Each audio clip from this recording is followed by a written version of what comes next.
போது ரொம்ப ஆச்சரியமா இருக்கு. For the past 2 weeks, just I imagine it was a great surprise for me. ஏன் அப்படின்னு சொன்னா நம்மளுடைய ஆண்டு விழாவை ஆரம்பிச்சோம். Why this means we begin our anniversary. அது எப்படி ஆரம்பிச்சதுன்னு தெரியல. ஆனால் வந்துட்டு வெள்ளிக்கிழமை, சனிக்கிழமை காலையில், சனிக்கிழமை மாலையில், ஞாயிற்றுக்கிழமை காலையில், ஞாயிற்றுக்கிழமை மாலையில் இத்தனை பிரேயர்களும் ஆண்டவர் வந்துட்டு நிறைவாய் நடத்தி கொண்டு வந்தார். And our anniversary was begin on Friday evening and Saturday morning and Saturday evening, Sunday morning and Sunday evening. All through these sessions God led us amazingly. அங்கே நடந்த எந்த ஒரு ஆராதனையோ ஒரு தோய்வாகவோ ஒரு விருப்பம் இல்லாமையோ வந்துட்டு நடைபெறவில்லை. There was no worship happened like that unwantedly or unwillingly. It was very pleasant. அனைத்து ஆராதனைகளும் வந்துட்டு ரொம்ப நிறைவாய் தேவனுடைய பிரசன்னத்தை சபை மக்கள் வந்துட்டு உணர்கிற அளவுக்கு வந்துட்டு அந்த ஆராதனைகள் அனைத்தும் So all through this worship, all through those prayer meeting, really God's people were experiencing God's presence in their life. அதோடு நம்மளுடைய சபை வந்துட்டு ஓயல மறுபடியும் அதே வாரத்தில் இந்த சனிக்கிழமை வந்துட்டு ஆண்கள் எல்லாரையும் மகாபலிபுரம் கூட்டிட்டு போனோம். With that it never end our church activity. Again in the last week we went on Saturday August 15 we went to Mahabalipuram. இந்த ஆண்கள் கூட்டமானது முன்னாடி போல இல்லை. எப்படி இருந்தது அப்படின்னா ஒரு ஆவிக்குரிய கருத்தரங்கம். So it was, this men's meeting was not like which we had in previous times. It is entirely a spiritual camp it was. எப்படி நாம் எல்லாரும் பாவிகளாய் இருக்கிறோம், எப்படி ஆண்டவர் வந்துட்டு நம்மை பாவத்திலிருந்து மீட்டு எடுத்தார் என்றும், and how we are sinners and how God saved us from our sin. அதற்கு நம்மளை மீட்டெடுப்பதற்காக ஆண்டவர் என்னெல்லாம் தியாகத்தை செய்தார் என்றும் ரொம்ப தெளிவாக ஒரு கருத்தரங்கமாய் இந்த ஒரு ஆண்கள் கூடுகை இருந்தது. So in this camp it was very clearly taught what and all God did to save us from our sinful situation. வராத ஆண்கள் வந்துட்டு ரொம்ப கொஞ்சம் அன்லக்கி அப்படின்னு கூட சொல்லுவேன். ஏன்னா முன்னாடி போன அந்த ஒரு கொக்கிலமேடு போன அந்த ஒரு டூர் ஆனது ஒரு மாதிரி ஃபன்னாக ஒரு ஜாலியாக இருந்துச்சு. ஆனால் இந்த ஒரு மீட்டிங் ஆனது, மென்ஸ் மீட்டிங் ஆனது எப்படி இருந்தது அப்படின்னு சொன்னால் ஒரு டீச்சிங், போதனைக்கு போதனையாக இருந்தது. அதே நேரத்தில் எங்களுடைய வாழ்க்கையை வந்துட்டு அடுத்த லெவலுக்கு கொண்டு போகிற ஒரு அர்ப்பணிப்பான ஒரு கருத்தரங்கமாய் அது இருந்தது. And especially people and men, those who missed this one, I say that you missed a great opportunity. But it was not like previously which happened. This men's meeting was entirely a spiritual camp, a spiritual retreat. Hallelujah. Hallelujah. இது போன்று பெண்களுக்கு என்று September மாதத்தில் ஒரு வெளியில் ஒரு டூருக்கு மாதிரி ஒரு இன்னொரு ஸ்பெஷலான ஒரு கருத்தரங்குக்கு கூட்டிகிட்டு போகணும் அப்படின்ற ஒரு திட்டமும் நமக்கு இருக்கிறது. And we have another plan to take all the women in the next month for a special retreat. அதுக்காக ஆண்கள் எல்லோரும் பெண்கள் எல்லோரும் அதுக்காக நீங்கள் ஜெபம் பண்ணிக்கோங்க. So all men and women, I would request you to start praying from now on. இதெல்லாம் ஏன் நம்மளுடைய சபையில் எக்கோ ஆஃபீஸ் கால் இந்த சபையில் பண்ணுகிறார்கள் என்று சொன்னால், if you say why all these things happen in our echo office call, நாம் எல்லோரும் ஆவிக்குரிய நிலையில அடுத்த லெவலுக்கு போகணும், அடுத்த ஸ்டெப்புக்கு நாம் போக வேண்டும். because all we need to go into the next level of our spiritual life. Hallelujah. Hallelujah. நாம் அனைவரும் பூரணப்படும்படியாக என்ன நடக்குது அப்படின்னா இந்த இடத்துல வச்சு ஒரு ட்ரைனிங் நடக்குது. So we need to be complete transform. What happens here in this place, there's a training is happening. நாம் பரிசுத்தத்தில் பூரணப்படவில்லை என்று சொன்னால் ஒரு காலமும் பரலோகத்திற்கு தேவனுடைய அந்த ராஜ்யத்திற்கு நேராய் பிரவேசிக்க முடியாது. If we are not complete in the holiness, we cannot enter into the God's presence. எனவே இந்த எக்கோ ஆஃபீஸ் கால் சபையானது, இந்த ஊழியமானது ஒரு பட்டறையாக எப்படி வந்துட்டு பொருட்கள் செய்து அழகாய் குவாலிட்டி செக்லாம் பண்ணி வெளியே வருமோ அதே போல ஒரு ஆவிக்குரிய பட்டறை இந்த எக்கோ ஆஃபீஸ் கால் திருச்சபை. Very similarly, how a workshop happens in a factory, to see the quality check and bring a final product of a product, this is very similarly happens spiritual manufacturing happen in echo office called ministry. நமது சபையின் தரிசனம் எல்லாம் கொஞ்ச பேராக நம்மளுடைய சபையில் இருந்தாலுமே கூட சபை மக்கள் சபையோடு என்ன பண்ணணும் அப்படின்னு சொன்னா ஆண்டவருடைய பரலோகத்திற்கு எடுத்துக்கொள்ளப்படணும். அதுதான் நம்மளுடைய ஆசை. And what we desire, even though we are in small in numbers, but one desire prayer which we have all together, we need to be caught up when the Lord is coming in his midair. அதனால தான் நாம் என்ன வச்சிருக்கோம் அப்படின்னு சொன்னா elders meeting. இங்க அவனுங்க எல்லாரும். So only we have our elders meeting. அதனால தான் நாம் வந்து சூப்பர் சீனியர் மீட்டிங் வச்சிருக்கோம். And so only we have a super seniors meeting. அதனால தான் நாம் சண்டே ஸ்கூலும் வச்சிருக்கோம். And also we have a Sunday school meeting. ஹalleluya. Hallelujah. எல்டர்ஸ் மீட்டிங்லாம் பாத்தீங்கன்னா கடந்த 2 வாரங்களாவே இன்னைக்கு 3வது வாரங்களாவே வெறும் பாவம் அப்படின்ற ஒரு டாபிக்கை மட்டும் எடுத்து நம்ம பார்த்துட்டு இருக்கோம். In elders meeting we have seen for past 3 days we are learning about sin.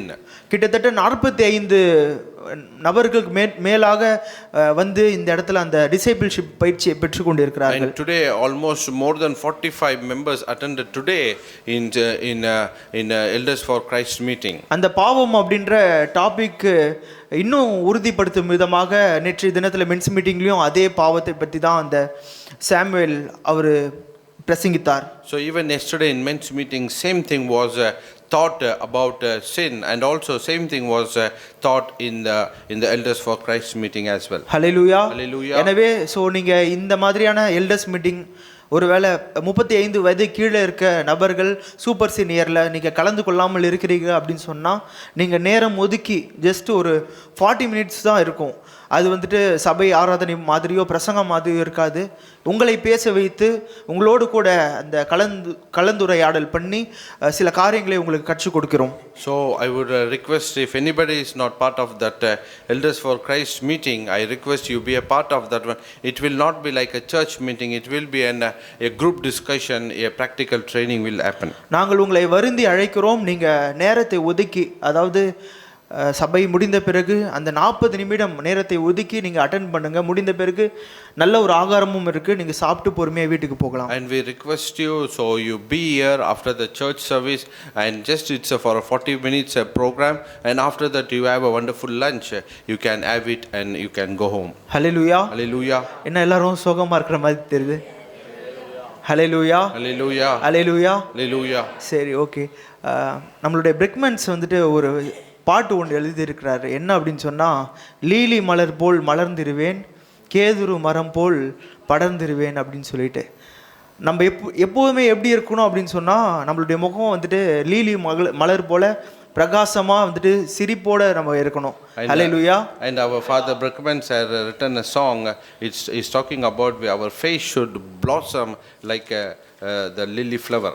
Hallelujah. Hallelujah. எனவே ஆண்டவருடைய வார்த்தைக்கு நேராக நாம் போகிறதுக்கு முன்பதாக நாம் வந்து ஒரு ஜெபத்தை ஏறெடுத்து ஆண்டவருடைய வார்த்தைக்கு நேராக நாம் போகலாம். Before entering to the word of God, let us have a word of prayer.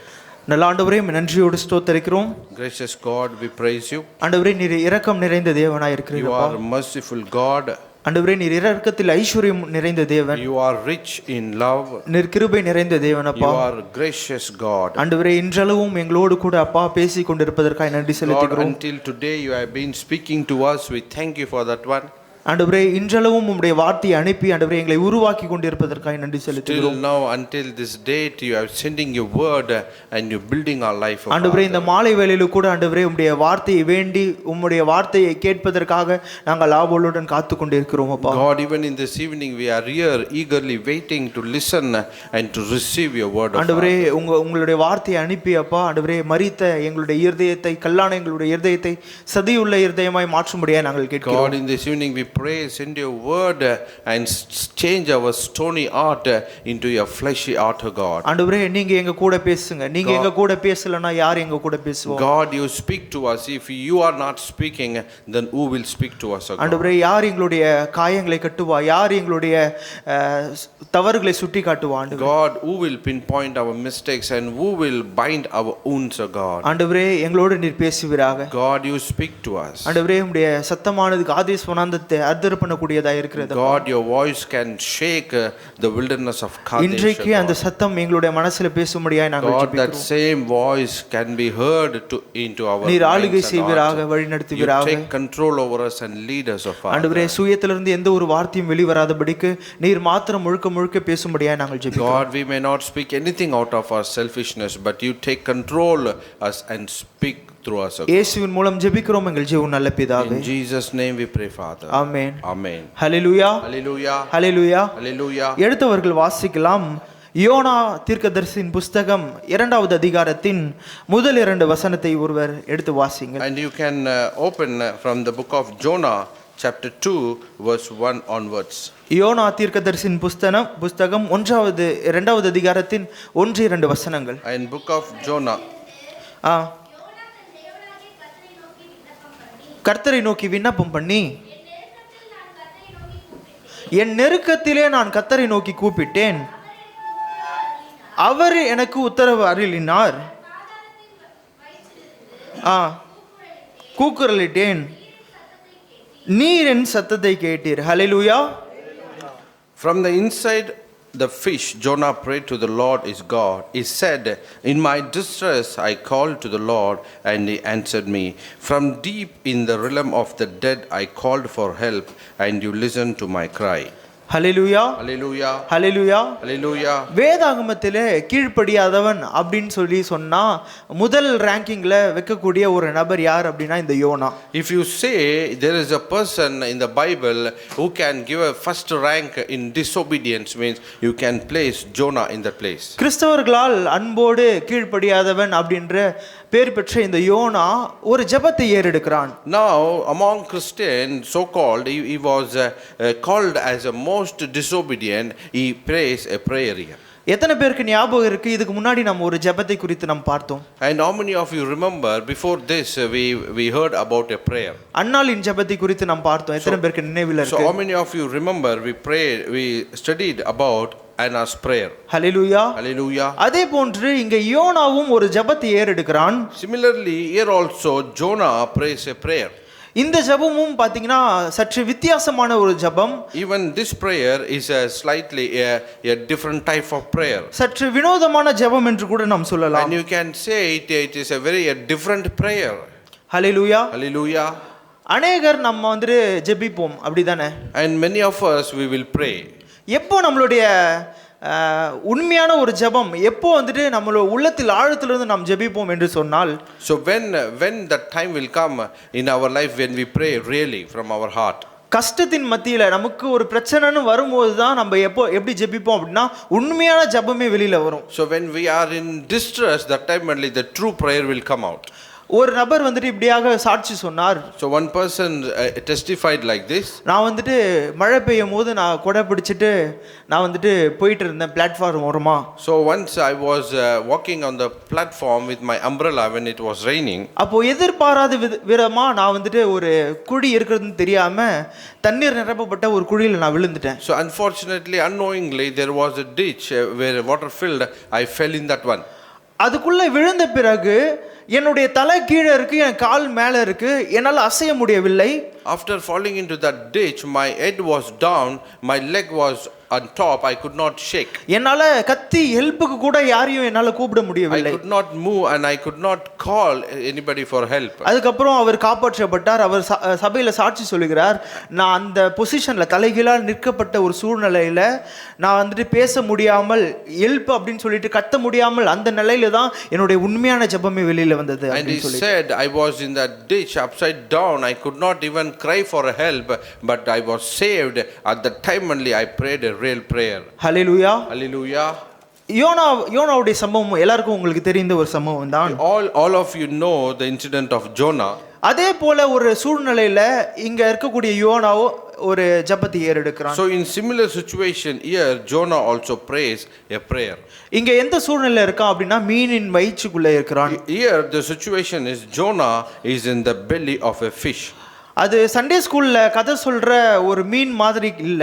It is not like a fish which we tell in Sunday school stories. Sunday ஸ்கூல்ல எப்படி பிக்சர் காட்டி சொல்லி கொடுப்போம் அப்படின்னா ஒரு மீனோடைய படத்துல யோனா முழங்கால் படியிட்டு மீனோட வயிறு ஒரு சின்ன ஒரு அரை மாதிரி அதை முழங்கால் படிட்டு ஜெபிக்கிற மாதிரி ஒரு பிக்சரை காட்டி சிறு பிள்ளைகளுக்கு சொல்லி கொடுப்போம். And we teach to the children how in that fish belly there is a room and Jonah is kneeling down and is praying. That's how we teach to the children. ஆனா அப்படிப்பட்ட சூழ்நிலை யோனாவிற்கு இல்ல. But that situation is not like that for Jonah. நீங்க 5வது வசனத்தை வாசிப்பீர்கள் என்று சொன்னால் தெரியும் அவனுடைய நிலை எப்படிப்பட்டதா இருந்தது என்று சொல்லி. If you read verse 5 you will understand what kind of situation it is. தண்ணீர்கள் நெருக்கினது, ஆழி என்னை சூழ்ந்து கொண்டது, கடற்பாசியின் தலையை சுற்றி கொண்டிருந்தது. The engulfing water was threatening me, a deep surrounded me, seaweeds was wrapped around my head. Hallelujah. Hallelujah. தண்ணீருக்கு அந்த இடத்துல வந்துட்டு கடல் பாசி, மீன் வந்துட்டு அந்த கடல் பாசி முழுங்கும் போது அது அவருடைய தலையை சுத்திட்டு இருந்துதான். And whatever that fish swallowed like seaweed, those things were wrapped around his head. நம்ம மீன் வாங்க மீன் மார்க்கெட்டுக்கு போனா கூட அங்க எந்த மாதிரியான ஒரு ஸ்மெல் வரும்? And if you go to fish market, what kind of smell you will experience there? அது மீனை சாப்பிடும்போது இருக்கிற சுகத்தை விட அது வந்துட்டு கடினமான ஒரு விஷயம் மீன் வாங்க மீன் மார்க்கெட் போறது. And it is more unpleasant than eating to buy a fish in the fish market. Hallelujah. Hallelujah. இவன் மீனோட வயிற்றுக்குள்ளே இருந்து ஒரு வித்தியாசமான ஒரு ஜெபத்தை ஏறெடுக்கிறான். And now he is in the belly of a fish and make a very different prayer. Okay, இவனுக்கு என்ன நடந்தது அப்படின்றது நாம் பார்க்க போகிறோம். And what happened to him, we are going to look that one. Hallelujah. Hallelujah. இங்க நாம் படியாதவன் என்று சொன்னாலுமே வேதம் இவனை கீழ்ப்படியாதவன் அப்படின்ற ஒரு வார்த்தையை மென்ஷன் பண்ணி இவனை வந்து குறிப்பிடவில்லை. And even though many people talk and say he is the most disobedient person, but Bible never talk about that he was disobeyed. Hallelujah. Hallelujah. அது மட்டும் இல்லாமல் யூதர்கள் இன்றளவும் ஒரு கதாநாயகனாக யூத குலத்தை மீட்டெடுத்த ஒரு தீர்க்கனாக இன்றளவுக்கும் போற்றக்கூடிய ஒரு தீர்க்கதரிசி யார் அப்படின்னா இந்த YONO. And even though till now if a Jewish people want to appreciate, make somebody like a hero, means this Jonah would be called that hero. இயேசு கிறிஸ்துவும் தன்னுடைய உயிர்த்தெழுதலை யாரை வந்துட்டு ஒரு எக்ஸாம்பிளா ஒரு ரோல் மாடலா வச்சு மக்களுக்கு சொல்லுகிறார் என்று சொன்னால் இந்த யோனா தீர்க்கதரிசியை மாத்திரம்தான். Even though Jesus is comparing his own life and his death and resurrection to the life of Jonah. எப்படி யோனா மீன் வயிற்றுக்குள் போய் 3 நாள் பிறகு அவன் உயிரோட வந்துட்டு வெளியில வந்தானோ அதே போல தேவகுமாரன் ஆகிய இயேசு கிறிஸ்து என்ன பண்ணுவார் அப்படின்னு சொன்னா மரித்து 3 நாளுக்கு அப்புறம் வந்துட்டு உயிர் தெழுவாள் என்று கம்பேரிசன் பண்றாங்க. And as Jonah was inside the fish belly for 3 days and 3 nights he came out alive, similarly Jesus is compared with his death and resurrection. Hallelujah. Hallelujah.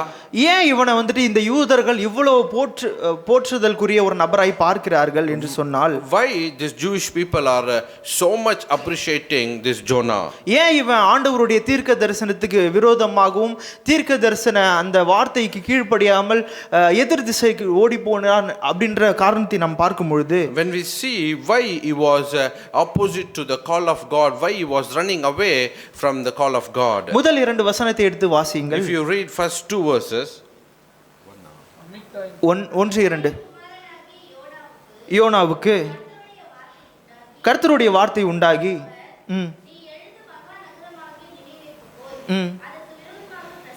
பிரசங்கி அவர்களுடைய அக்கிரமம் என்னுடைய சமூகத்தில் வந்து எட்டினது என்றார். The word of the Lord came to Jonah, son of Amittai, go to the great city of Nineveh and preach against it, because its wickedness has come up before me. Hallelujah. Hallelujah. Nineveh என்பது வந்துட்டு ரொம்ப கொடிய ஒரு பட்டணமா இருந்தது. Nineveh is a very wicked city. அது அசிரியர்கள் என்ற ஒரு மிகப்பெரிய ஒரு சாம்ராஜ்யத்தின் ஒரு ராணுவ பட்டணமாக இருக்கிறது. And it is the military capital of Assyria. Hallelujah. அங்க வந்துட்டு ரொம்ப அக்கிரமங்கள் இருக்கும், அநேக விபச்சாரங்கள் இருக்கும், வேசித்தனங்கள் நிறைந்த ஒரு மிகப்பெரிய ஒரு பாவத்திற்குரிய ஒரு பட்டணம் நினிவே பட்டணம். These people are very wicked, cruel and very immoral and very sinful people. இப்போ ஆண்டவர் வந்துட்டு ஒரு நல்ல செய்தியை யோனாவிற்கு சொல்கிறார். Now God is telling a good news to Jonah. யோனா, உன்னுடைய நினிவே பட்டணம் என்ன பண்ண போகுது அப்படின்னு சொன்னா 40 நாட்களில் அழிக்கப்பட போகிறது என்று. And now God is telling Jonah, in 40 days I will destroy Nineveh. ஏன் இவனுக்கு நல்ல செய்தி என்று சொன்னால், why it is a good news? அசிரியர்களுடைய ஒவ்வொரு பட்டணமாய் அந்த அசிரியர்கள் வந்துட்டு கைப்பற்றிட்டு வர்றாங்க. அதாவது என்ன சொல்றது, capture பண்ணிட்டு வராங்க. Now why it is a good news means because these Assyrians are coming and capturing one city after city. அந்த அசரியர்களுடைய அந்த வரிசையில அடுத்த இலக்கு யார் அப்படின்னு சொன்னா இஸ்ரவேலர்கள். In that capturing list, the next one is Israel. அந்த நாட்களில தீர்க்கதரிசிகள் என்று சொன்னால் தங்களுடைய ஜனங்கள் இஸ்ரவேலருக்கு மாத்திரம் தான் அவங்க தீர்க்கதரிசி, மற்றவங்களுக்கு யாருக்கும் கிடையாது. And in those days, in the Old Testament time, if you call a prophet, he is a prophet only for the Israelites, not for the other people. இந்த தீர்க்கதரிசிகள் வந்துட்டு ஒரு இஸ்ரவேல் நாட்டோடைய representatives. And these prophets are representatives of Israelites.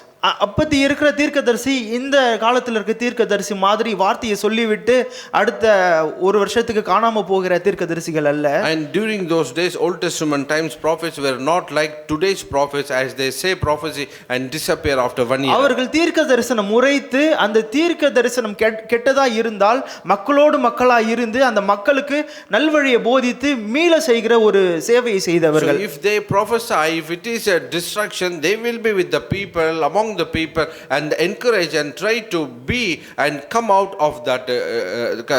of that disaster. இப்போ இஸ்ரவேல் மக்கள் அழிவின் விளிம்பிலே நின்று கொண்டிருக்கிறார்கள். Now the people of Israel just standing at the edge of destruction. இப்போ யோனாவிற்கு கர்த்தருடைய வார்த்தை உண்டாகுது, ஒரு நல்ல செய்தி, இந்த நினிவே பட்டணம் என்ன பண்ண போகுது, அழிக்கப்பட்டு போக போகுது. Now Jonah is receiving a good news from God, that is the city of Nineveh is going to be destroyed. Hallelujah, hallelujah, hallelujah, hallelujah. நல்ல செய்தியா இல்லையா? Was it a good news or not? ஆனா அந்த நல்ல செய்தியை சொன்ன அடுத்த நிமிடமே ஒரு கெட்ட செய்தியும் ஆண்டவருடைய வாயிலிருந்து வருகிறது. And after that good news, one more, the bad news also coming out of God's mouth. இதை எடுத்துட்டு போயிட்டு யார்கிட்ட சொல்லு அப்படின்னா நினிவே பட்டணத்துக்கே போய் சொல்லு. And what he is telling, go and tell to the city of Nineveh. Hallelujah, hallelujah. இந்த இந்த நல்ல செய்தியை என்னுடைய இஸ்ரவேலருக்கு போய் சொன்னா அவங்க என்ன பண்ணுவாங்க, நல்லா பட்டாசுலாம் வெடிச்சு கொண்டாடுவார்கள். If I take this good news and tell to my Israelite people, what they will do, they will crack the crackers and they will celebrate. இந்த செய்தியை என்னுடைய மக்களுக்கு சொல்லாம ஆண்டவர் என்ன பண்றாரு அப்படின்னா எதிரி நாடு, அதாவது அசிரியர்கள் கிட்டே போயிட்டு நினிவே பட்டணத்துக்கிட்டே போயிட்டு சொல்ல அப்படின்றாரு. Now what God is telling, no, don't tell to the Israelites, go and tell to the Nineveh city, the enemy city, for the people of Nineveh, you go and proclaim this. Hallelujah, hallelujah. யோனாவிற்கு நல்லா தெரியும் நம்மளுடைய ஆண்டவர் எப்படிப்பட்ட ஆண்டவர் அப்படின்னா இரக்கம் நிறைந்த ஆண்டவர், அவர் கிருபை நிறைந்த ஆண்டவர். Because Jonah know very well our God is a gracious God, he is slow to anger and he is merciful God. அவர் தீங்குக்கு மனஸ்தாபப்படுகிற தேவனுமாய் இருக்கிறார். And he prolong in his judgment. இந்த விஷயங்கள்லாம் யோனா ஆண்டவரை பத்தி அவ்வளோ நாலேஜ் வச்சிருக்கான், அவ்வளோ அறிந்திருந்தான். In all this matter, Jonah had a very great knowledge about it. ஒருவேளை நான் போய் நினிவே மக்கள் கிட்ட சொல்லி அவங்க மனம் திரும்பிட்டாங்க அப்படின்னு சொன்னா அடுத்த நிமிஷம் என்னுடைய நாடு என்ன பண்ணிடும், அழிஞ்சிரும். அடுத்த நிமிஷம் என்னுடைய நாட்டு மக்கள் என்ன பண்ணுவாங்க அப்படின்னா அகதிகளா வந்துட்டு கூட்டிட்டு போகப்படுவாங்க. And if I go and proclaim the good news to Nineveh, immediately they will repent. Next moment what will happen, they will take my people as slaves to their country. Hallelujah, hallelujah, hallelujah, hallelujah. இந்த நினிவே மக்களை எதிர்த்து தன்னுடைய நாட்டு மக்களுக்காக ஆண்டவருடைய வார்த்தையை இந்த YONO என்ன பண்ணுகிறான் அப்படின்னு சொன்னா எதிர் திசைக்கு ஓடி போகிறான், தர்சிஸ்க்கு ஓடி போகிறான். So now what he is doing to save his people, he make a decision to turn away from Nineveh and running towards Tarshish. இதெல்லாம் கேட்கிறதுக்கு வந்துட்டு யோனா வந்துட்டு நல்லவன் அப்படின்ற மாதிரியான ஒரு விஷயம் நம்ம மனசுல ஏற்படும். When we hear all these things, we will have an imagination that Jonah is a very good person. அதே எண்ணம் தான் இன்னைக்கு வரைக்கும் யூதர்களுக்கு யோனா யார் அப்படின்னா ஒரு hero. And even today the Israelite people consider Jonah as a hero. ஆனாலும் யோனா யார் அப்படின்னு சொன்னா ஒரு கீழ்ப்படியாதவன் தான். But still Jonah, who was he was a disobedient person. ஆண்டவரை பற்றி நன்கு அறிந்து வைத்திருந்தாலுமே கூட, ஆண்டவருடைய இரக்க குணத்தை நன்றாக அறிந்து வைத்திருந்தால் கூட, இரக்கம் எங்களுக்கு மாத்திரம் தான் அவங்களுக்கு கிடையாது அப்படின்ட்டு ஒரு கெட்ட எண்ணத்தோடு செயல்பட்டவன். And Jonah knows about God clearly. He know that God is very slow to anger, and he only thought God's mercy is only for them, it is not for the bad people. Hallelujah, hallelujah. இன்றைக்கு அநேக நேரங்களில் நம்மளுடைய மனநிலையும் அப்படிதான் இருக்கிறது. Today even our mind setup also very similar. ஆசீர்வாதம் ஆண்டவர் ஆசீர்வதிச்சா அந்த இந்துஸ்கோ இல்லை வந்துட்டு மற்ற மதத்தினர்கள் சகோதரர்களுக்கு ஆண்டவர் வந்துட்டு என்ன பண்ணக்கூடாது, காருக்கு கொடுக்கக்கூடாது, வீடு கட்டக்கூடாது. ஆண்டவர் ஆசீர்வதிச்சா என்ன மட்டும்தான் ஆசீர்வதிக்கணுன்ற ஒரு மனப்பான்மை நமக்குள்ள இருக்கிறது. And even we have a very similar kind of mindset. We think if God bless, God should bless us. He will not bless the other belief, other kind of people. நம்மளுடைய ஆண்டவர் யெகோவா தேவன் யார் என்று சொன்னால் ஏதோ ஒரு ஜாதிக்கு ஒரு சந்ததியாருக்கு மட்டும் தேவன் கிடையாது. Our God is not God of one particular people. Is not a God of one religion people. அவர் இந்த உலகத்தில் இருக்கிற அனைத்து மக்களுக்கும், இந்துவா இருந்தாலும் முஸ்லீமா இருந்தாலும் எந்த மதத்தினரா இருந்தாலும் ஏத்திஸ்டா இருந்தாலுமே கூட அவர்தான் அவங்களுக்கும் கடவுள். And he is a God not only for the Christians. He is a God of a Muslim. He is a God of Hindus. He is God, even is a God of an atheist. Hallelujah. Hallelujah. அவர் ஒரு universal God. He is a universal God. Hallelujah. Hallelujah. ஆனால் நிறைய நேரங்களில் வந்துட்டு மற்றவர்களை ஆண்டவர் ஆசீர்வதிக்கிறது நம்மளால சற்று ஏற்றுக்கொள்ள முடியாத ஒரு நிலையாக இருக்கும். But many a time if we cannot digest when God bless other people. ஆண்டவரே, நான் சபைக்கு வரேன், இவ்வளோ ஊழியம் செய்கிறேன், என்ன ஆசீர்வதிக்க மாட்டீங்க, என் பக்கத்து வீடு விற்கிறது தேடி ஓடுறான், அவனுக்கு மட்டும் செல்வத்தை கூட்டி கொடுக்குறீங்க. And sometimes many times we think I come to the church, I pray and I stay here, you did not bless me, but my neighbor running after idol, you blessed him, you made him so rich. Hallelujah. Hallelujah. ஒரு அந்நிய மதத்தினருக்கு வீட்டுக்கு பக்கத்தில் நம்மளை குடி அமர்த்த வைத்திருக்கிறார் ஆண்டவர் அப்படின்னு சொன்னா நம்மளுடைய கடமை வேறவா இருக்கிறது. And if God placed us in other next to the other faith person, means there is a special plan of God there. ஆனா அதை நம்ம நினைக்கிறது இல்லை, நம்மளுடைய கடமையை நாம் நினைக்கிறது இல்லை. மாறாக என்ன பண்றோம் அப்படின்னா அவனுக்கு வரக்கூடிய செல்வங்களை வைத்து பொறாமைப்பட்டு கொண்டிருக்கிறோம். But what we do not understand the plan and purpose of God placing us there, but we think and we look at him and we feel jealous about him. Hallelujah. Hallelujah. அதே போல தான் YONO என்ன பண்றான் அப்படின்னா ஆண்டவர் அவர்கள் மேல கிருபையா இருப்பதற்கு ஆண்டவர் நினைவே மக்களுக்கு வந்துட்டு இரக்கம் செய்யக்கூடாது என்று சொல்லி தர்ஷீஷ்க்கு ஓடி போகிறார். Now similarly Jonah is thinking that one God should not be merciful to the people of Nineveh, so only running away to Tarshish. இப்போ இந்த யோனாவின் ஜெபத்திலிருந்து நாம் வந்துட்டு மூன்று காரியங்களை நாம் கற்றுக்கொள்ள போகிறோம். From this Jonah's prayer we are going to learn three things. Hallelujah. Hallelujah. மூன்று விஷயங்களை, ஆண்டவரை குறித்த மூன்று விஷயங்களை நாம் யோனாவின் ஜெபத்திலிருந்து கற்றுக்கொண்டு அதை எப்படி நம்மளுடைய வாழ்க்கையில நம்மளுடைய ஜெபத்தில் அபியாசப்படுத்தி நாம் வந்துட்டு ஜெயத்தை வெல்ல போகிறோம் என்பதை நாம் பார்க்கிறோம். And in this evening we are going to learn three things from Jonah's prayer and how we can apply those things in our prayer life. Hallelujah. Hallelujah. இங்க தர்ஷீஷ்க்கு போற வழியில கப்பல்ல என்ன நடக்குது அப்படின்னு சொன்னா கடல் கொந்தளிப்பு ஏற்படுகிறது.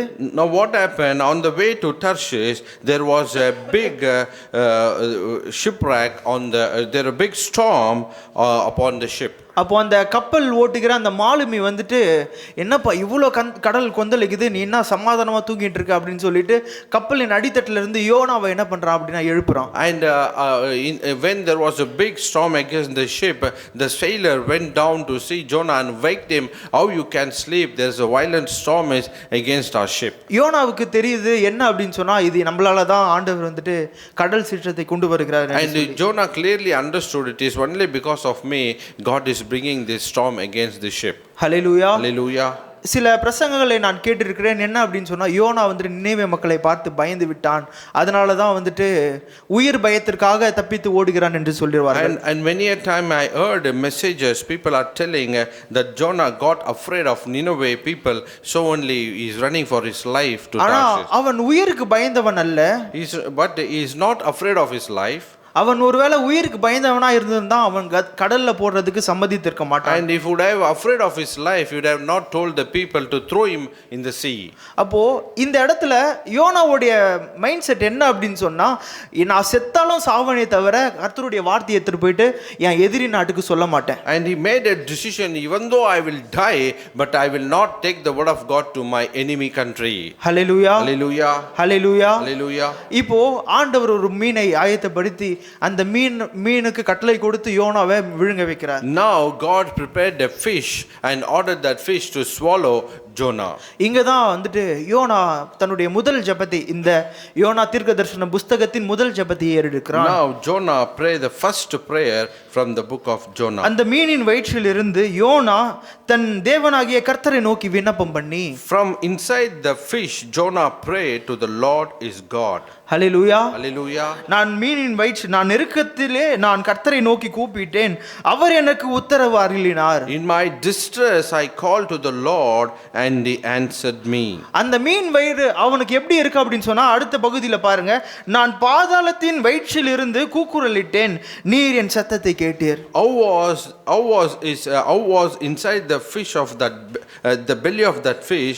It was like from deep in the realm of the dead I called for help. Hallelujah. Hallelujah. அப்போ யோனா ஜெபிக்கும் போது அவனுடைய மனசு எப்படி இருக்கு, அவனுடைய மென்டாலிட்டி எப்படி இருக்குது அப்படின்னு சொன்னா, So when Jonah was praying, how was his mind?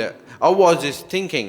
நான் ஒரு பாவியா இருந்தாலும், நான் ஆண்டவருடைய வார்த்தைக்கு எதிர் திசைக்கு நான் ஓடி போனாலும், இன்றளவும் நான் மீன் வயிற்றுக்குள்ளாக இருந்தாலும் ஆண்டவர் என்னை பார்த்து கொண்டிருக்கிறார், அவர் என் பக்கத்திலே இருக்கிறார். And he understood that even though I am disobedient, I am running away from God, I am in the fish belly, still God is with me and is listening to my prayer. Hallelujah. Hallelujah. இதுல இருந்து நாம் கத்துக்கொள்ற ஒரு விஷயம் என்ன அப்படின்னு சொன்னா, நம்ம எப்போ ஜெபத்துக்கு உட்கார்ந்தாலுமே கூட ஆண்டவர் என் பக்கத்தில் இருக்கிறார், ஆண்டவர் என் கூக்குரலை கேட்டுக்கொண்டிருக்கிறார் என்று நீங்க அந்த ஒரு நம்பிக்கையோடு அந்த ஒரு விசுவாசத்தோடு நீங்கள் ஜெபிக்க வேண்டும். So whenever you sit for prayer, you should understand that one always God is ready and is there with you to listen whatever you are going to pray. Hallelujah. Hallelujah. நேற்றைய தினத்துல நாங்கள் பேசும்போது என்ன அப்படின்னு சொன்னா, ஜெபத்தோட இம்பார்ட்டன்ஸ் குறித்து ஷாத்ராக் ஐயா அவர்கள் வந்துட்டு சொல்லியிருந்தார்கள். So yesterday when we were in that men's camp, that Pastor Samuel Shathrak, he was talking about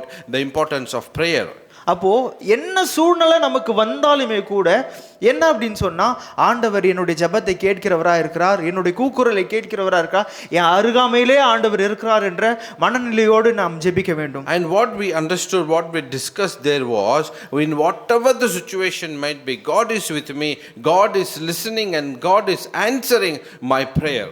ஒருவேளை ஆண்டவர் நினைச்சிருந்தானா யோனாவை வந்துட்டு கொன்றுக்க முடியும், அப்பயே வந்துட்டு மீனோட வயிற்றிலே. And if God would have thought to kill Jonah, he would have killed at the right time. ஆண்டவர் நினைத்திருந்தார் அப்படின்னு சொன்னா யோனாவை தள்ளி விட்டுட்டு வேற ஒரு தீர்க்கதரிசியை வைத்து அந்த ஒரு செய்தியை வந்து நினைவே பட்டணத்துக்கு கொண்டு போயிருக்க முடியும். If God would have thought just to push Jonah and kill him and use other prophet to do that mission, he would have done that one. ஆனா ஆண்டவர் என்ன பண்றாரு அப்படின்னா, யோனாவிற்கு இரக்கம் பாராட்டுகிறார், யோனாவுக்கு கிருபையை அளிக்கிறார். But now what God is doing to Jonah, God want to show Jonah his mercy, God want to show Jonah his grace. இங்க யோனாவிற்கு ஆண்டவர் புரிய வைக்கிறார், நீயும் என்ன அப்படின்னு சொன்னா இந்த கிருபைக்கு பாத்திரவான் இல்ல, ஆனா உனக்கு நான் கிருபை அளிக்கிறேன். And now what God is teaching to Jonah is, even though you are not worthy for this grace, but still I am showing you that grace. அதே போல தான் இந்த நினிவே மக்களும் கிருபைக்கு பாத்திரவான்கள் இல்லனாலுமே நான் அவர்களுக்கு கிருபை அளிக்க போறேன். Similarly, even though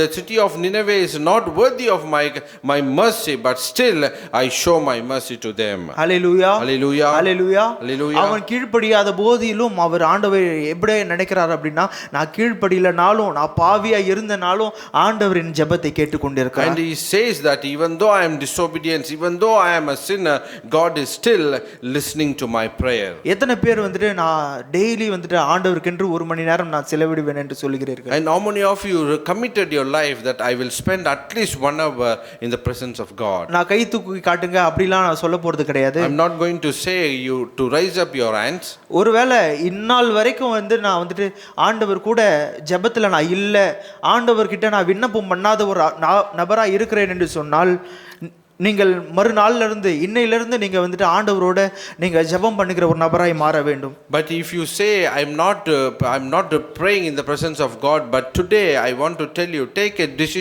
make a decision at least to spend 1 hour in the presence of God. ஜெபம் தான் கிருபை அளிக்கிறது. Only prayer grants God's grace. ஜெபம் தான் இரக்கத்தை அளிக்கிறது. Only prayer grants God's mercy. ஹல்லேலூயா. Hallelujah. நாம் ஒன்றும் நீதிமான்களோ இல்ல நாம் வந்து பரிசுத்தவான்களோ கிடையாது. We are not a righteous people, we are not a holy people. Hallelujah. Hallelujah. இந்த எந்த பாவம் நாம் செய்துட்டு ஆண்டவர் சமூகத்தின் முன்பதாக வந்து நம்ம மண்டியிடுறோமோ அப்பயும் ஆண்டவர் என்ன பண்றாரு அப்படின்னா கிருபையை அளித்து அவர் நம்மளுடைய ஜெபத்தை கேட்கிறார். Whatever sin you may commit and come in the presence of God, kneel down and plead for His mercy, definitely God show His mercy to us. அவர் எங்கும் நிறைந்திருக்கிற தேவனாய் இருக்கிறார். He is present everywhere. தானியேலுக்கு சொல்லுகிறார், தானியேல் ஜெபம் பண்ணுகிறதுக்கு முன்பதாகவே பரலோகத்திலிருந்து கட்டளை பிறப்பித்தது. And in the book of Daniel it is written, before Daniel prayed from the heaven, God answered his prayer. Hallelujah. Hallelujah. யோனாக்கு தெரியும் நான் பாவியா இருந்தாலும் ஆண்டவர் என் ஜெபத்தை கேட்கிறார். Jonah clearly understood, even though I am a sinner, God will listen to my prayer. நீங்க ஜெபிக்கும் போது இந்த ஒரு மனநிலையோடு ஜெபிங்க, ஆண்டவர் என் பக்கத்துல இருக்கிறார், ஆண்டவர் என் ஜெபத்தை கேட்கிறார். And whenever you pray, you believe that God is with me and God is listening to your prayer. அடுத்து யோனாவுடைய ஜெபம் எப்படியா இருக்கிறது என்று சொன்னால் ஆண்டவர் வந்துட்டு ரீஸ்டோர் பண்ணுகிற ஒரு தேவனா இருக்கிறார். Secondly, what kind of prayer Jonah made is telling that God is a God of restorer. Hallelujah. Hallelujah. Hallelujah. Hallelujah. நீங்க எப்போ ஜெபத்துக்கு உட்கார்றீங்களோ அப்போ என்ன பண்றாருன்னா ஆண்டவர் மீண்டுமாக உங்களை அதாவது உருவாக்குகிறார், மீண்டுமாக உங்க ஆத்துமாக்களை புதுப்பிக்கிற தேவனாய் இருக்கிறார். And if whenever you sit to prayer, you should think in your mind and you should believe that God is a God is reconstructing you and God is a God who renew your life. யோனா 2:7 எடுத்து கூட வாசியுங்கள். If you read the book of Jonah chapter 2 verse 7, என் ஆத்துமா என்னில் தோய்ந்து போகையில் கர்த்தரை நினைத்தேன், அப்பொழுது என் விண்ணப்பம் உமது பரிசுத்த ஆலயத்தை உம்மிடத்தில் வந்து சேர்கிறது. ஹல்லேலூயா. Hallelujah. தன்னுடைய இருதயம் தோய்ந்து போன நிலைமையில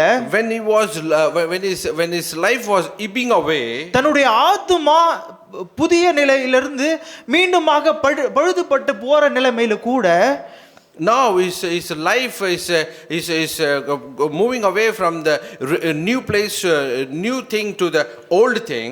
ஆண்டவர் சமூகத்துக்கு நேரா ஜெபம் பண்ணுவதற்கென்று யோனா வந்த உடனே ஆண்டவர் என்ன பண்ணுகிறார் என்று சொன்னால் அவனுடைய ஆத்துமாவை புதுப்பிக்கிற தேவனாய் இருக்கிறார். Whenever he come to the presence of God, God is ready to renew his mind and renew his heart. Hallelujah. Hallelujah. இந்த ரீஸ்டோர் அப்படின்ற அந்த வார்த்தைக்கு சரியான ஒரு தமிழ் பதம் இல்ல அப்படின்னு நான் நினைக்கிறேன். And I think there is no right word in Tamil for this restore. Restore அப்படின்னு சொன்னா என்ன அப்படின்னு சொன்னா ஒரு கார் இருக்குன்னு வெச்சுக்கோங்களேன்.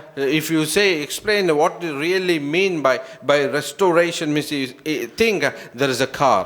ஒரு கார் வந்துட்டு ஆக்சிடென்ட் ஆயிருது. That car met in an accident. அந்த கார் வந்து தன்னுடைய ஒரிஜினாலிட்டியை இழந்து போய் நிற்கிறது. Now that car has lost its originality. அந்த ஆரம்ப காலகட்டத்தில் ஷோரூம்ல இருந்து எடுக்கும்போது என்ன ஒரு பளபளப்பு இருந்ததோ, என்ன மாதிரியான ஒரு அப்பியரன்ஸ் இருந்ததோ அந்த அப்பியரன்ஸ் இந்த காருக்கு இல்ல. Now what happened after the accident? What was when we purchased that car from the showroom? That same appearance it doesn't have right now. இப்போ உலகத்திலே மிகப்பெரிய ஒரு கை தேர்ந்த ஒரு மெக்கானிக் கிட்ட அந்த காரை கூட்டிட்டு போறாங்க. And now they take that car to a very world famous mechanic. அப்போ அந்த மெக்கானிக் என்ன பண்றாரு அப்படின்னா ஒரு சில நாட்களிலே தன்னுடைய பழைய நிலைமைக்கு கொண்டு வருகிறார் அந்த காரை. And after that what that mechanic try to do all the things and try to bring back to that original shape. இப்போ இருக்கிற மெக்கானிக் போல இல்லை. என்ன அப்படின்னு சொன்னா எந்த ஒரு ஸ்பேர் பார்ட்ஸையும் மாத்தல, எந்த ஒரு உடைஞ்சு போன பொருளையும் மாத்தவில்லை, ஆனா புதுசு மாதிரி ஆக்கிட்டார். But it is not like that today's mechanic did not change any spare, did not remove anything, but he made as it was new. Hallelujah. Hallelujah. அப்படி பண்ண முடியுமா? எந்த ஸ்பேர் பார்ட்ஸும் மாத்தாம புதுசா மாத்த முடியுமா? Is it possible without changing any spare parts? Can you restore a car? ஆனா எந்த ஒரு பாகங்களும் வந்துட்டு புதுசா போடாம இருக்கிற பாகங்களை வைத்தே தன்னுடைய பழைய அந்த நிலைமைக்கு கொண்டு வர்றது தான் இந்த ரீஸ்டோர் அப்படின்ற வார்த்தை. So the word called restore means without putting any spare parts into that one, bringing to the originality, that is called the restoration. நாம் பாவம் செய்த உடனே ஆண்டவர் வந்துட்டு நம்மை தூக்கி போட்டு வேற ஒரு நபரை உருவாக்குகிற தேவன் அல்ல. When we commit sin, God does not cast us away and bring somebody else in that place. நம்மை சரி செய்கிற தேவனா இருக்கிறார். God is a God who restores and repair our life. Repair பண்றது கூட அந்த நம்மளுடைய வாழ்க்கையை சரி செய்கிறது கூட ஏதோ டென்ட் நிறைந்த ஒரு வாழ்க்கையா அல்ல. எப்படி நீ ஆதியில ஆண்டவர் உன்னை உருவாக்கும் போது நீ எந்த விதமான ஒரு பரிசுத்தத்தில் இருந்தாயோ அந்த ஒரு பரிசுத்தத்தோடு உன்னை வந்து உருவாக்க ஆண்டவர் முயற்சிக்கிறார். God is not making you with a dent. God is making you bringing into a original shape where he was really when he was created, the same shape God is bringing in that restoration. அப்போ உன்னுடைய பாவத்திலிருந்து நீ மீண்டு பழைய நிலைமைக்கு நீ திரும்ப வேண்டும் என்று சொன்னால் ஜெபம் மிகவும் அவசியமாய் இருக்கிறது. From your sinfulness life, if you want to return to God, means the prayer is very much needed in your life. தாவீதும் தன்னுடைய ஜெபத்துல இதே தான் சொல்லுகிறான். என்ன அப்படின்னா என் ஆவியை வந்து புதுப்பிங்க ஆண்டவரே. And even David pray, God restore my spirit, he pray. Hallelujah. Hallelujah. ஏன்னா நம்மளால முடியாது, நம்மளுடைய சொந்த முயற்சினால முடியாது, என்னுடைய அறிவுனால முடியாது, அது ஆண்டவர் மாத்திரமே செய்ய முடியும். Because it cannot happen by our effort, it cannot happen by our knowledge, it cannot happen by ourselves, it is possible only by God. உங்களுக்கு எப்படிப்பட்ட பிரச்சனையா கூட இருக்கலாம், தலை போற காரியமாவே கூட இருக்கலாம். Even though your problem may be anything, even it's a biggest problem of your life. இந்த மீன் வயித்துல இருக்கிற யோனாவை விட மிகப்பெரிய ஒரு பிரச்சனை ஒண்ணும் உங்களுக்கு வந்தது இல்ல, அப்படிதானே? And I clearly say that your problem is not more than what Jonah is experiencing. இப்போ நீங்க right கம்பேர் now. பண்ணி பாருங்களேன். If you just you compare your life with Jonah. யோனாக்கு இருக்கிறது பெரிய பிரச்சனையா இல்ல இப்போ உங்க வாழ்க்கையில இருக்கிற பிரச்சனை பெரிய பிரச்சனையா? So Jonah's life problem is bigger problem or your life problem is bigger problem? எது பெரிய பிரச்சனை? Which is bigger problem? அப்போ யோனாவை விட நம்ம என்ன பண்ணல, ப்ராப்ளம் நம்மளுடைய ப்ராப்ளம் என்னது, சின்ன ப்ராப்ளம் தான். And when we compare our life problem with Jonah, our problem is very small problem. Hallelujah. Hallelujah. எப்பேற்பட்ட தலை போற காரியமா இருந்தாலுமே கூட நீங்க ஆண்டவர் சமூகத்தின் முன்பாக முழங்கால் படிட்டு ஆண்டவரை நோக்கி ஜெபியுங்க. ஆண்டவர் உங்கள் ஆத்துமாவை புதுப்பிப்பார். And whatever the problem it may be, go and kneel and pray in the presence of God. God will restore your life. Hallelujah. Hallelujah. என்னுடைய சுய சித்தத்தினால நான் வந்து செய்யற காரியம் இல்ல, ஆண்டவர் செய்கிற காரியம். It is not doing out of my selfishness, but God himself doing the things. Hallelujah. Hallelujah. மூன்றாவது யோனாவின் ஜெபத்திலிருந்து கற்றுக்கொள்ளக்கூடிய காரியம் என்ன அப்படின்னு சொன்னா, Thirdly, what we learn from the Jonah's prayer is, எடுத்து வாசிங்கள் யோனா 2வது அதிகாரத்தின் 8வது வசனம். you can open the book of Jonah chapter 2 verse 8.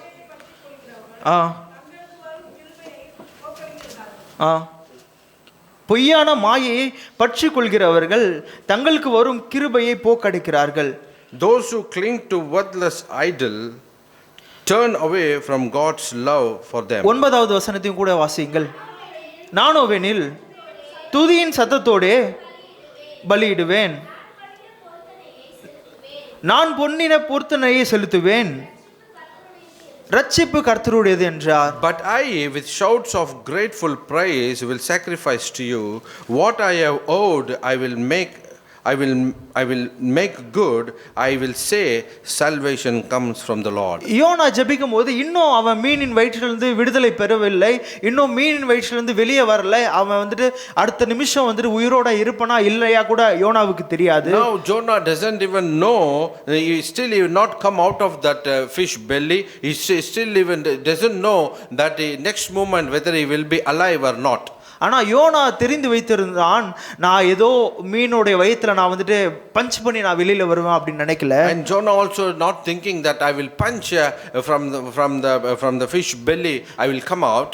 YONO நல்லா நினைச்சிருந்தா எனக்கு இருக்கக்கூடிய ஒரே ஒரு ஹோப், ஒரே ஒரு நம்பிக்கை யார் அப்படின்னா ஆண்டவர் மாத்திரம்தான். That time he thought I have only one hope, that is the Lord himself. அந்த விசுவாசத்தோட அவன் அந்த பிரச்சனையிலிருந்து வெளியில வரலனா கூட யோனா என்ன ஜெபிக்கிறான் அப்படின்னு சொன்னா, நானோவெனில் ஆண்டவர் நீங்க இந்த பிரச்சனையிலிருந்து என்ன வெளியே கொண்டு வந்துட்டீங்கன்னா நான் உங்களுடைய பொருத்தனையை நான் நிறைவேற்றுவேன். And he is saying that even though if you are taking me out of this problem, I will fulfill my oath to you. நான் வந்துட்டு உங்களுக்கு பலியிடுவேன் என்று சொல்லி பொருத்தனை And பண்ணுகிறான். he make a oath that I will make a sacrifice to you. Hallelujah. Hallelujah. நல்லா தெரிந்து வைத்திருந்தான், ரட்சிப்பு என்னால கிடையாது, என்னுடைய முயற்சினால கிடையாது, ஆண்டவருடையது. And he clearly understood salvation is not by me, not by my effort, but it is comes from the Lord.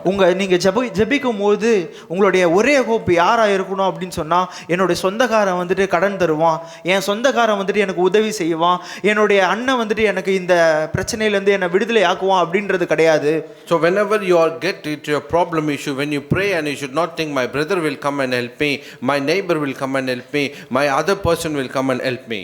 நம்மளுடைய ஜெபத்துல யார் ஒரே ஹோப்பா இருக்கணும் அப்படின்னு சொன்னா ஆண்டவர் மாத்திரமே In இருக்கணும். our prayer, what must be our hope is that only hope should be in the Lord. Hallelujah. Hallelujah. Hallelujah. Hallelujah. நீங்க ஜெபிக்கும் போது இந்த மூன்று விஷயத்தை உங்களுடைய மனதுல வைத்து நீங்க ஜெபித்து பாருங்க, உங்களுடைய ஜெபத்தோடைய தன்மையை மாறிவிடும். So you just keep these three things in your mind and pray, your prayer will transform. Hallelujah. Hallelujah. ஏனா வந்துட்டு நம்மளுடைய செயல்கள் எல்லாம் வந்துட்டு அற்பமானவைகள், ஒன்றுத்துக்கும் உதவாதவைகள். Because all our actions are useless and it cannot be used for anything. ஆண்டவர் மாத்திரமே ரட்சிப்பை கொடுக்க முடியும், ஆண்டவர் மாத்திரமே நம்மளுடைய பிரச்சனைகளிலிருந்து இருந்து விடுதலையை கொடுக்க முடியும். Only God brings salvation, only God can save us out of our problems. ஆண்டவர் சொல்லி இருக்கிறார், யாருமே திராணிக்கு மேலாக சோதிக்கப்பட மாட்டீர்கள். And God even said nobody will tempted beyond their limits. Hallelujah. Hallelujah. Hallelujah. Hallelujah. இங்க யோனாக்கு ஆண்டவர் என்ன பண்றாரு அப்படின்னா விடுதலையை கொடுக்கிறார். Now God is granting Jonah that deliverance. ஆண்டவர் யோனாவுக்கு இரண்டாவது வாய்ப்பை கூட ஏற்படுத்தி கொடுக்கிறார். And God is granting Jonah a second chance. Hallelujah. Hallelujah. Second chance YONO பெற்றிருந்தும் கூட யோனாவுக்கு என்ன மனது இல்லை அப்படின்னு சொன்னா, நினிவே ரட்சிக்கப்படுறதுல அவனுக்கு விருப்பமே இல்லை. Even though Jonah got a second chance, still Jonah is not willing for the salvation of Nineveh. திரும்பவுமாக யோனா என்ன பண்றான் அப்படின்னா ஜெபிக்கிறான் மூன்றாவது அதிகாரத்துல. Now again he is praying in the third chapter. Sorry, fourth chapter. In fourth chapter. அப்போ என்ன சொல்றான் அப்படின்னா, ஆண்டவரே நான் என் சொந்த ஊர்ல இருக்கும் போதே நான் இதை சொல்லியா, நீ யாரு, இரக்கமுள்ள தேவன், நீர் கிருபை நிறைந்த தேவன், நீ நீடிய சாந்தம் நிறைந்த தேவன், நீர் எப்படிப்பட்ட தேவன் என்றால் தீங்குக்கு மனஸ்தாபம் பட்ட தேவன் அப்படின்னு சொல்லிட்டு நான் அப்பயே சொன்னேன்ல, இப்போ பாருங்க அவன் மனம் திரும்ப போறான் அப்படின்னு சொல்லிட்டு யோனா கடைசி வரைக்கும் ஆண்டவருடைய கிருபையை புரிந்து கொள்ளாமே போயிருக்கான். And still is praying after coming out of the fish belly, still is praying and telling that Lord, telling to God, I was when at home, I know that I told that you are gracious, you are compassionate God, you are slow to anger, you are abounding in love, you are relenting and sending in calamity. I know all these things, but still is not willing that Nineveh, God is showing mercy to it. Hallelujah. Hallelujah. Hallelujah. Hallelujah. நான் முன்னாடி சொன்ன மூன்று குறிப்புகளும் வந்துட்டு யோனாவை போல நம்ம பண்ணணும். இப்போ நாலாவதா ஒரு குறிப்பு என்ன அப்படின்னா, யோனாவை போல ஜெபிக்க கூடாது. And all three things which I showed, we need to pray like Jonah prayed. In the fourth thing, we should not pray like Jonah prayed. யோனா தன்னுடைய நினிவே மக்களுக்காக, அயலாருக்காக அவன் வந்துட்டு மனஸ்தாபப்படவில்லை. Now for his neighbors, Jonah is not is feeling pity. ஆனால் நம்மளுடைய ஜெபத்தில் நாம் என்ன பண்ணணும் அப்படின்னா, நம்மளுடைய அயலாருக்காக நாம் ஜெபிக்கிறது நம்மளுடைய கடமையாக இருக்கிறது. And what we need to do in our prayer, we need to pray for our neighbors. அவர்கள் எப்படிப்பட்டவர்களாக இருந்தாலுமே கூட நாம் என்ன பண்ணணும் அப்படின்னா, நம்மளுடைய ஜெபத்தில் நம்மளுடைய அக்கம்பட்ட வீட்டாருடைய ரட்சிப்பிற்காகவும் நாம் ஜெபிக்க வேண்டும். And however they may be, it is our responsibility to pray for the salvation of our neighbors. இதுதான் ஒரு நல்ல ஒரு கிறிஸ்தவத்துடைய அடையாளம். This is the very right identification of a Christian. Hallelujah. Hallelujah. Hallelujah. Hallelujah. உங்களை தீமை செய்கிறவர்களை நீங்கள் ஆசீர்வதிங்கள் என்று ஆண்டவர் சொல்லியிருக்கிறார். And Bible says those who do evil to you, you bless them. நம்ம ஒரு வாட்டி கூட நம்ம ரீகால் பண்ணுவோம். Let us all recall again the things which we முதலாவது நாம் ஜெபிக்கும் போது எந்த ஒரு நினைப்போடு ஜெபிக்க வேண்டும் என்று சொன்னால், ஆண்டவர் என் பக்கத்திலே இருக்கிறார். First thing what we need to do, what we to imagine that God is next to me and listening to my prayer. ஆண்டவர் என்னுடைய சத்தத்தை கேட்டுக்கொண்டிருக்கிறார். And God is listening to my prayer. இரண்டாவது நாம் ஜெபிக்கும் போது ஆண்டவர் என்னுடைய ஆத்துமாவை புதுப்பிக்கிற வல்லமை அவருக்கு உள்ளது என்று நாம் விசுவாசிக்க வேண்டும். Secondly, we need to believe God has a power to renew my spirit. நம்மளுடைய பாவத்தை அறிக்கை செய்து ஆண்டவர்கிட்ட நாம் ஜெபிக்கும் போது ஆண்டவர் மீண்டுமாக நம்மளுடைய ஆத்துமாவை புதுப்பிக்கிற தேவனாய் இருக்கிறார். When we pray and confess our sin, God is ready to forgive and renew our spirit. மூன்றாவது, நமக்கு வந்துட்டு ஆண்டவரால் மாத்திரமே நம்மளுடைய பிரச்சனையிலிருந்து விடுதலை கொடுக்கக்கூடும் என்ற அந்த ஒன்லி ஹோப் அவர் மாத்திரம் அப்படின்ட்டு சொல்லிட்டு நாம் நினைத்து நாம் ஜெபிக்க And வேண்டும். thirdly, we need to know that salvation comes only from the Lord. நான்காவது, நம்மளுடைய அயலானுக்காக, நம்மளுடைய பக்கத்து வீட்டில் இருக்கக்கூடிய உறவினர்களுக்காக, மற்ற மதத்தின் நண்பர்களுக்காகவும் நாம் ஜெபிக்க வேண்டும். And we need to pray for our neighbors and the people, those who are in other faith. Hallelujah, Hallelujah. Hallelujah. Hallelujah. ஒருவேளை நம்மளுடைய பிரச்சனைகள் ரொம்ப பெருசா இருக்கலாம். Maybe our problem may be very big. ஆனாலும் நீங்க தேவ சமூகத்தின் முன்பதாக முழங்கால் படிவீர்கள் என்று சொன்னால், 1 மணி நேரம் ஆண்டவரோடு டைம் ஸ்பெண்ட் பண்ணுவீர்கள் என்று சொன்னால், எல்லா பிரச்சனைகளையும் ஆண்டவர் மாற்றக்கூடும். And if you are ready to spend 1 hour in the presence of God, God can change any kind of situation in your life. அவரால் கூடாத காரியம் ஒன்றுமே இல்லை. There is nothing is impossible by him. Hallelujah, Hallelujah. Hallelujah. Hallelujah. ஒரு நல்ல ஒரு நண்பன் கிட்ட எப்படி நம்ம பேசுவோமோ அதே போல உங்களுடைய ஜெபம் இருக்கணும். So as we speak to our good friend, similarly our prayer should be. ஒரு கருத்துள்ள ஒரு ஜெபமாகவும் இருக்க It வேண்டும். should be a very concerned prayer. ஆண்டவர் வந்துட்டு நம்மளை சிநேகிதர்களாய் ஆண்டவர் வந்துட்டு வைத்திருக்கிறார். And God kept us as his friends. யோவான் 15:15 இதுதான் போட்டிருக்கு. In John 15:15, this is what is written. நீங்கள் இனி என்னுடைய சீடர்கள் அல்ல, நீங்கள் வந்துட்டு என்னுடைய நண்பர்கள் என்று, சிநேகிதர்கள் என்று ஆண்டவர் சொல்லுகிறார். You are not my disciples from now on, but you are my friends, he says. ஆனா ஆண்டவர் வந்துட்டு நம்மளை சிநேகிதர்களாகவும் ஒரு பிள்ளைகளாகவும் நினைக்கிறார். ஆனா நம்ம வந்துட்டு அந்த நினைப்பு நமக்குள்ள இல்ல. But God is thinking us that we are his friends and we are his children, but we don't have that same mind. நீங்க ஜெபத்துல உட்காரும் போது என் நண்பன் கிட்ட நான் பேச போறேன், என்னோட அப்பா கிட்ட நான் பேச போறேன்ற சிந்தையோடு நீங்கள் ஜெபம் பண்ண So வேண்டும். whenever you go and sit for prayer, you should tell to your mind, I'm going to talk to my friend, I'm going to speak to my father. இந்த 4 காரியத்தை உங்களுடைய மனதில் வைத்து ஜெபியுங்கள். கர்த்தர் நிச்சயமாக உங்களுடைய ஜெபத்திற்கு பதில் தருகிற தேவனாய் And you இருக்கிறார். keep these 4 things in your mind and pray, definitely God will answer your prayer. அப்படியே நாம் எழுந்து நின்று கண்களை மூடி நாம் ஜெபிப்போம். Let us all stand up and close our eyes and look to God. இந்த ஆண்டவரே நன்றியோடு ஸ்தோத்திரிக்கிறோம் அப்பா. God, we praise you in this evening. ஆண்டவரே நாங்கள் இது வரைக்கும் ஆண்டவரே 1 மணி நேரம் கூட நாங்கள் ஜெபிக்காமல், 1 மணி நேரம் கூட ஆண்டவரே உம்மிடத்தில் டைம் ஸ்பெண்ட் பண்ணாமல் இருக்கிறோம் என்று சொன்னால் அப்பா, ஆண்டவரே இப்பொழுது நாங்கள் ஒரு தீர்மானம் எடுக்கிறோம். ஆண்டவரே அனுதினமும் உங்ககிட்ட பேசுகிற ஒரு நபராய், ஒரு ஆண்டவரே நண்பனாய், ஒரு அப்பா என்ற ஒரு ஸ்தானத்தோடு உங்ககிட்ட நாங்கள் உரையாடுகிற, உங்ககிட்ட ஆண்டவரே உங்களுடைய சந்நிதிக்கு முன்பதாக வந்து ஜெபிக்கிற ஒரு நபராய் ஆண்டவரே எங்களை மாற்றுவீராக. ஆண்டவரே யோனா ஜெபித்தது போல அப்பா, ஆண்டவரே நீர் எங்களுடைய சத்தத்தை கேட்டுக்கொண்டிருக்கிறீர். ஆண்டவரே அந்த விசுவாசத்தோடு ஆண்டவரே நீர் அப்பா, நாங்கள் எப்படிப்பட்ட ஒரு பாவத்தோடு உங்களுடைய சந்நிதியில் வந்தாலுமே கூட எங்களை மீண்டுமாக உருவாக்குற தேவன் என்றும் அப்பா, ஆண்டவரே நீர் அப்பா உங்ககிட்ட வந்தால் நீர் மாத்திரமே ஒரே ஹோப், நீர் மாத்திரமே ஒரே நம்பிக்கை. ஆண்டவரே நீர் மற்றவங்களாம் யாருமே இல்லைப்பா, நீங்கள் மாத்திரம்தான்ப்பா என்னோட நம்பிக்கை என்று அந்த விசுவாசத்தோடு ஆண்டவரே நாங்கள் ஜெபிக்கிற ஒரு நபர்களாய் எங்களை மாற்ற வேண்டுமாய் நாங்கள் ஜெபிக்கிறோம். ஹல்லேலூயா, ஹல்லேலூயா. ஆண்டவரே ஷாத்ராக் மேஷாக் ஆபேத்நேகோ போன்ற ஆண்டவரே ஒரு பிரச்சனை எங்களுக்கு இல்லைப்பா. அதை விட ரொம்ப சிறிய அற்பமான ஒரு ஆண்டவரே காரியம் பிரச்சனைகள் தான். ஆண்டவரே தானியேல் போல அப்பா ஒரு பிரச்சனை எங்களுக்கு இல்லை ஆண்டவரே, அந்த சூழ்நிலைகள் இல்லை. ஆனாலும் ஆண்டவரே சிறிய பிரச்சனைகள். ஆண்டவரே யோனாவை போல அப்பா மீன் வயிற்றுக்குள்ளே இருக்கிற மாதிரியான பிரச்சனைகள் இல்லை. ஆனாலும் எங்களுக்கும் ஆண்டவரே போராட்டங்கள் உண்டு. ஆனால் அப்பா யோனாவை அப்பா மீட்டெடுத்த தேவன் அப்பா, ஆண்டவரே ஷாத்ராக் மேஷாக் ஆபேத்நேகோவை ஆண்டவரே அக்கினி சூழலிலிருந்து மீட்டெடுத்த தேவன் இன்றைக்கு எங்களுடைய சத்தத்தை கேட்டுக்கொண்டிருக்கிறீரப்பா. ஹல்லேலூயா, ஹல்லேலூயா. கொஞ்ச நேரம் ஆண்டவருக்கு ஒரு சந்நிதிக்கு முன்பதாக உங்களுடைய விண்ணப்பங்களை வையுங்களேன். ஆண்டவரே நாங்கள் உங்ககிட்ட பேசணும். ஆண்டவரே இது டெய்லி நாங்கள் நடக்கணும் அப்பா. தினமும் ஆண்டவரே 1 மணி நேரம்னாச்சு ஆண்டவரே உங்ககிட்ட பேசணும்.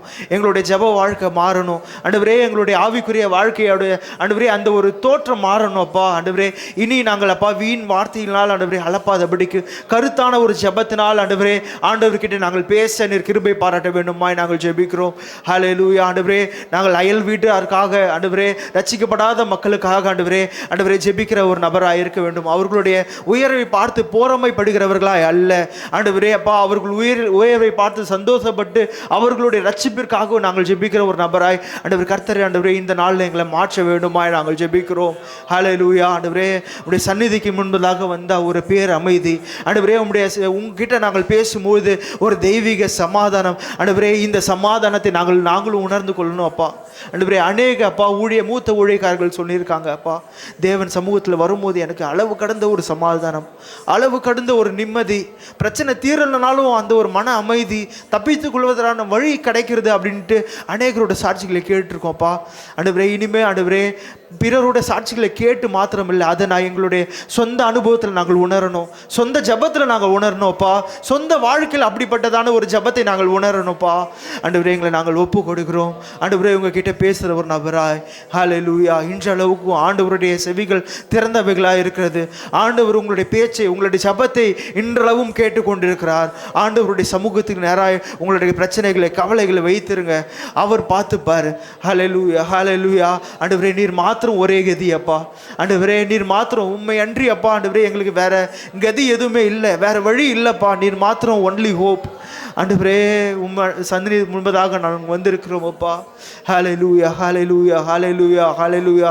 இன்றைக்கு உங்களுடைய வீட்டில் ஒரு சமாதானம், இன்றைக்கு உங்களுடைய வீட்டில் ஒரு சமாதானம், இன்றைக்கு உங்கள் வீட்டில் ஒரு சந்தோஷம், தெய்வீக சமாதானத்தினால் உங்களுடைய வீடு, உங்களுடைய வாழ்க்கை நிரம்பி கொண்டிருக்கிறது. ஹல்லேலூயா ஹல்லேலூயா ஹல்லேலூயா.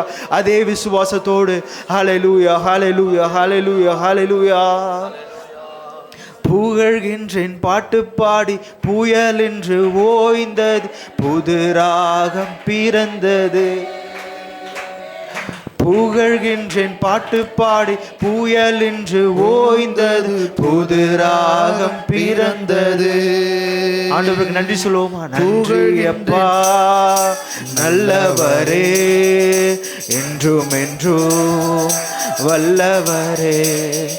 நன்றி அப்பா நல்லவரே, என்றும் என்றும் நல்லவரே, என்றும் என்றும் வல்லவரே, என்றும் என்றும் நல்லவரே. கண்ணீரை கண்டீர, கண்ணீரை கண்டீரையா, கரம் பிடித்தீரையா, கண்ணீரை கண்டீரையா, கரம் பிடித்தீரையா, விண்ணப்பம் கேட்டீரையா, விடுதலை தந்தீரையா, விண்ணப்பம் கேட்டீரையா, விடுதலை தந்தீரையா. புகழ்கின்றேன் பாட்டு பாடி புயல் என்று ஓய்ந்தது, புது ராகம் பிறந்தது. புகழ்கின்றேன் பாட்டு பாடி புயல் என்று ஓய்ந்தது, புது ராகம் பிறந்தது. நன்றி அப்பா நல்லவரே, இன்றும் என்றும் வல்லவரே. நன்றி அப்பா நல்லவரே, இன்றும் என்றும் வல்லவரே, இன்றும் என்றும் நல்லவரே, இன்றும் என்றும் நல்லவரே. ஆம்ராஜா, இன்னைக்கு வரைக்கும் ஆண்டவரே நீர் நல்லவராக இருக்கிற ஆண்டவரே. இன்றைக்கு எங்களுடைய புயல் ஓய்கிறதுப்பா, இன்றைக்கு எங்களுடைய கஷ்டகாலம் ஓய்கிறதப்பா. ஆண்டவரே, உங்ககிட்ட நாங்கள் பேசுகிறோம் என்ற அந்த ஒரு பொறுத்தனை நாங்கள் இந்த இடத்துல ஏறெடுக்கிறோம். இனி ஆண்டவரே ஒரு நாள் கூட நான் வீணாக்க மாட்டேன் ஆண்டவரே, ஒரு நிமிடம் கூட நான் வீணாக்க மாட்டேன்ப்பா. இன்னிலேருந்து நாங்கள் ஒரு பொறுத்தனை எடுக்கிறோம் ஆண்டவரே. உங்ககிட்ட நாங்கள் பேசுவோம் ஆண்டவரே, உங்ககிட்ட நாங்கள் ஜெபத்தின் மூலமாக நாங்கள் பேசுவோம்ப்பா. ஆண்டவரே, 1 மணி நேரம் ஆண்டவரே உம்மிடத்தில் நாங்கள் டைம் ஸ்பெண்ட் பண்ணுவோம் ஆண்டவரே. கர்த்தர் இந்த பொறுத்தனைகளை கேட்டுக்கொண்டிருக்கிறார்.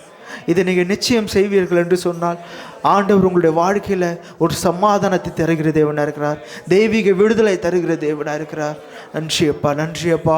யார் யாரெல்லாம் ஆண்டவரே ஒப்பு கொடுத்திருக்கிறார்களோ, யார் யாரெல்லாம் ஆண்டவரே இருதயத்தில் ஒரு நல்ல தீர்மானத்தை எடுத்திருக்கிறார்களோ ஆண்டவரே, அவர்களுடைய வாழ்க்கையை மாற்றுவீராக, அவர்களுடைய விண்ணப்பங்களை கேட்பீராகப்பா, அவர்களுடைய குறைகளை கேட்கிற தேவனாக இருக்கிறப்பா ஆண்டவரே, பதிலை கொடுக்கிற தேவனாக இருக்கிறப்பா ஆண்டவரே. நீர் மாத்திரமே ஒரே ஒரு அப்பா ஆண்டவரே ஹோப், ஒரே ஒரு நம்பிக்கை அப்பா ஆண்டவரே. உம்மை விட்டால் நாங்கள் எங்கே போவோம் ஆண்டவரே.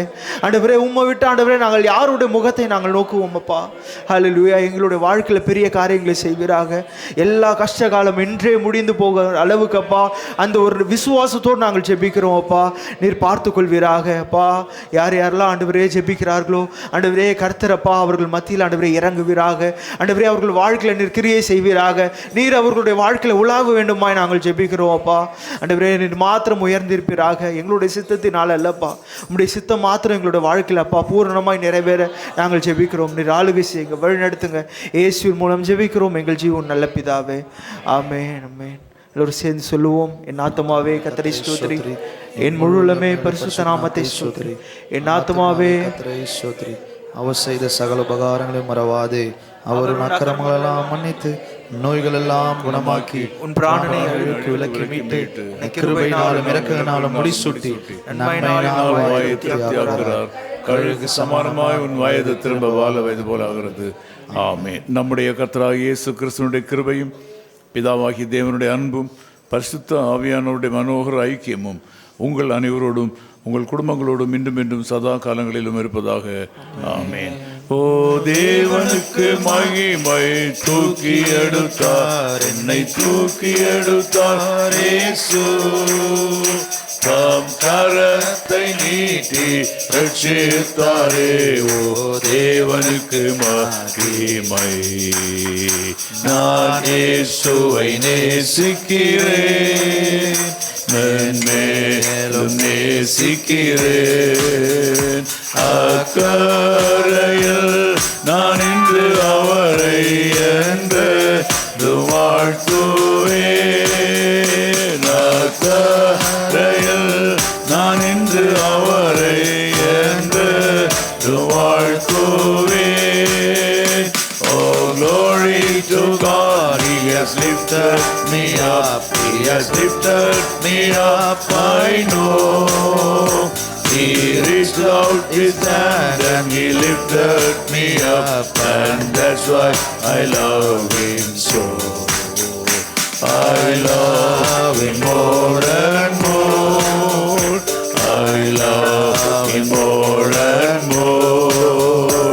And when I stand upon the other shore, I will praise Him more and more. And when I stand upon the other shore, I will praise Him more and more. Hallelujah, hallelujah, hallelujah. ஆண்டவர் உங்களை ஆசீர்வதிப்பாராக. ஆமென். His Call Ministries, 10 Muhammad Abdullah 2nd Street, opposite International Cricket Stadium, Chepauk, Chennai 600005. Chennai 600005, India. Phone 9144-2852-8282. Mobile phone and WhatsApp 91-98412-71858. Email sam@echoofhiscall.org. Website www.echoofhiscall.org. God bless you.